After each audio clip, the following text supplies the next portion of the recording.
আমার হাতে থাকা এই পুতুলটা 1 লক্ষ টাকায় একজন প্রবাসী ভাই কিনে নিছে।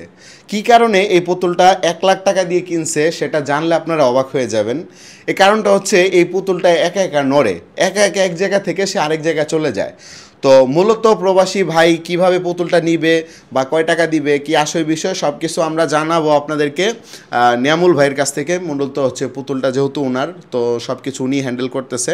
তো নিয়ামুল ভাই ক্যামেরার সামনে আসেন। তো নিয়ামুল ভাই, জি ভাই, এই পুতুলটা তো আপনার, তাই না? জি আমার। তো পুতুলটা তো আপনি বিক্রি করতেছেন? জি। কত টাকায় বিক্রি করতেছেন? 1 লক্ষ টাকা। 1 লক্ষ টাকায়। কে নিবে? এটা একজন মালয়েশিয়া প্রবাসী নিবে। আচ্ছা, মূলত আগে প্রবাসীর সঙ্গে কিভাবে আপনার পরিচয় বিস্তারিত একটু বলেন, আর হচ্ছে এই পুতুল সম্পর্কে আমরা সবকিছু দর্শকদেরকে জানাবো। আগে আপনি একটু বলেন। আচ্ছা, প্রবাসীর সাথে আমার পরিচয় হলে কিভাবে আমি বলি, উনি কেমনে জানি আমার আইডি পাইছে, ঠিক আছে? আমার ফেসবুকে উনি নক দিছে যে ভাইয়া এই পুতুলটা, মানে আগের ভিডিও দেখছে, দেখার পর ওই ভিডিও তো হিউজ পরিমাণ ভিউ হয়েছে, অনেক ভাইরাল হয়েছে।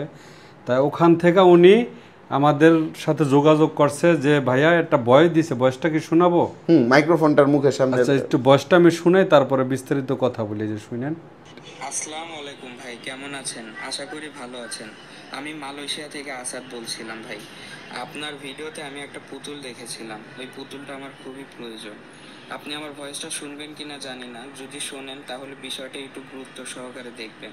পুতুলটার জন্য আমি আপনাকে 1 লক্ষ টাকা হাদিয়া দিতে চাই, কিন্তু ভাই যে কোনোভাবে পুতুলটা আমার খুবই প্রয়োজন।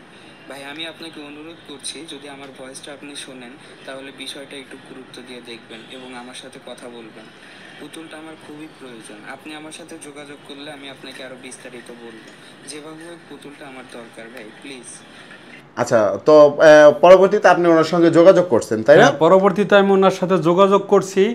যোগাযোগ করার পর উনি বলছে ভাই যে কোনো কিছুর বিনিময় হলে আমি পুতুলটা নিতে চাই। আচ্ছা, তো এটার কারণ হচ্ছে এই পুতুলটা একা একা এক জায়গা থেকে আরেক জায়গায় চলে যায়, তারপর পুতুলটার মধ্যে কিছু একটা আধ্যাত্মিক আছে অবশ্য। তো এই কারণে এই পুতুলটা হচ্ছে উনি নিচ্ছে, তাই না? তো এখন বিষয়টা হচ্ছে দর্শক, আমি যেটা বলতে চাচ্ছি, তো এই যে ভাই 1 লাখ টাকা, আসলে আপনি তো এই পুতুলটা 1 লাখ টাকা দিয়ে কিনেন নাই, আপনি কিনছিলেন কয় টাকা দিয়ে? আমি এটা কিনছিলাম কত, 700 টাকা। আচ্ছা, আগে একটু বলেন, যারা নতুন দর্শক আছে তারা তো হয়তো অনেকে আগের ভিডিওটা দেখে নেই। এই পুতুলটা মূলত কি কি করে? এই পুতুলটা মূলত একা একা হাঁটে। ওরে যদি আমি এক জায়গায় রাখি, যেমন মানে ওরে আমি এই জায়গায় রাখছি, এই রাখছি, হ্যাঁ দেখমু যে আর এক জায়গায় রয়েছে, এক জায়গায় থাকে না। মূলত পুতুলটা আমি কিনছিলাম আমার ভাগ্নির জন্য। আগের ভিডিও যারা দেখছেন তারা বিস্তারিত জানেন, যারা না জানেন তাদের উদ্দেশ্যে আমি একটু বলি। এই পুতুলটা আমার ভাগ্নির জন্য কিনছি। আমার ভাগ্নি এই পুতুলটা নিয়ে খেলা করতো, কিন্তু এই পুতুলটা কিছুদিন পরে একা একা নড়াচড়া শুরু করছে। আচ্ছা, এটা দেখে আমার বোনে আমার বলছে, বলার পরে আমি গেছি ওদের বাসায়, যাই এটা নিয়ে এসেছি। আইনা আমার বাসায় আনার পর আমিও সেম এই কাহিনীটাই পাইছি। আর এক জায়গায় রাখলে আর এক জায়গায় পাই, আর এক জায়গায় রাখলে আর এক জায়গায় পাই, এক জায়গা থেকে আরেক জায়গায়, কিন্তু কারো ক্ষতি করে না। আচ্ছা, তো আপনি পুতুলটা কিনছিলেন কয় টাকা দিয়ে? এই পুতুলটা আমি 800 টাকা দিয়ে কিনছি। 800 টাকা। তো এই যে 800 টাকার পুতুল যে এখন আপনি 1 লাখ টাকা বিক্রি করতেছেন, এটা রিজনটা কি? ভাইহান আমি এটা বিক্রি করতে চাই না, ঠিক আছে? আমি বিক্রি করতে চাই না। এখন ওই লোক যেহেতু হাদিয়া দিয়া নিবে, আচ্ছা, এখন এই টাকাটা আমার নেওয়া উচিত হবে কিনা আমি জানি না, এই জন্য আজকে ভিডিওটা করা। আচ্ছা, যদি আমি হাদিস সম্পর্কে জানি না, আমি কম পড়াশোনা। এখন উনি যেহেতু খুশি হয়ে যে জিনিসটা আপনার, এখন আপনার জিনিসটা উনি নিবে, খুশি হয়ে যদি টাকা দিতে চায় আপনি নিতে পারেন, সমস্যা নেই। এখন আপনি উনি যদি টাকাটা দেয় পুতুল নিয়ে, তাহলে আপনি এই টাকাটা হয়তো বা দেখা গেছে কোন একটা অসচ্ছল পরিবারের মাঝেও তো দান করতে পারেন, তাই না?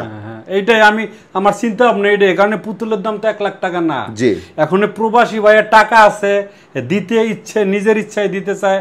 আমি 1 লাখ টাকা একজনের দিলে বা একটা অসহায় মানুষ একটা ঘরও যদি কইরা দেই, এ থাকতে পারবে। আচ্ছা আচ্ছা, তো দুনিয়াতে অনেক মানুষ আছে ঘর নাই, চাল নাই, চুলা নাই কিছু। আচ্ছা, এটাই আপনার প্ল্যান না?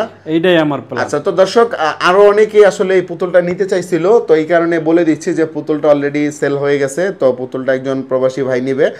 প্রবাসী ভাইয়ের জন্য শুভকামনা। হয়তোবা এই প্রবাসী ভাইয়ের এই পুতুলের উসিলায় একটা পরিবারের মুখে হাসি ফুটবে। সেটা আমরা আরেকটা ভিডিওতে, যখন প্রবাসী ভাই যদি পুতুলটা নেয় এবং টাকা দিলে এবং সেই টাকা উনি কি কাজে ব্যয় করবে সেটা আমরা আপনাদেরকে ভিডিওর মাধ্যমে দেখাবো, ঠিক আছে? তো এই পর্যন্ত সবাই ভালো থাকবেন। আপনার কিছু বলার আছে? ভাই আমার বলার আছে এতটুকুই, এই পুতুলটা যে প্রবাসী ভাই নিবে, উনি টাকা দেওয়া পর্যন্ত, উনি টাকা দেব, ওনারা সহ ভিডিও করবো, প্লাস ওই টাকাটা আমরা কোন কাজে খাটাই ওইটা আপনাদেরকে দেখামু। সেই পর্যন্ত আমাদের সাথে থাকবেন।